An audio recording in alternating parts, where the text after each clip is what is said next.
માંડવી ખાતે 7 જુગારીઓ ઝડપાયા। સુરત જિલ્લાના માંડવી ખાતે માંડવી પોલીસે જુગારના અડ્ડા પર છાપો મારી 7 શખ્સોને ઝડપી પાડ્યા। 8,350નો મુદ્દામાલ કબજે।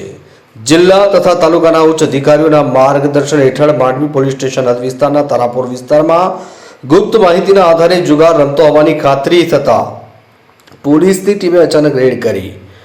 પોલીસ પહોંચતા ત્યાં હાજર 7 શખ્સોને રંગે હાથે ઝડપી લેવામાં આવ્યા। સ્થળ પરથી દાવમાં મુકાયેલ રોકડ રૂપિયા 12,400 અને જુગારમાં મુકાયેલ રૂપિયા 5,950 મળીને કુલ 8,350નો મુદ્દામાલ કબજે કરાયો છે। આ કાર્યવાહી માટે માંડવી પોલીસ સ્ટેશનના પોલીસ ઇન્સ્પેક્ટર એસ ચૌહાણના માર્ગદર્શન હેઠળ ટીમનું ગઠન કરવામાં આવ્યું હતું।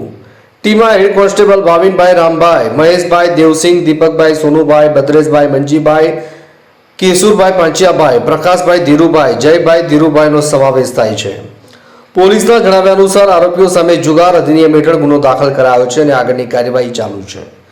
પોલીસ દ્વારા આવું અપરાધિક કૃત્ય કરનાર સામે કડક પગલાં લેવાશે તેવી ચેતવણી આપવામાં આવી છે, જેનાથી જુગારીઓમાં ફફડાટ વ્યાપી ગયો છે। માંડવીથી TV 92 ગુજરાતના ડાયરેક્ટર એન્ડ જર્નાલિસ્ટ દિવાન આકીબભાઈનો રિપોર્ટ।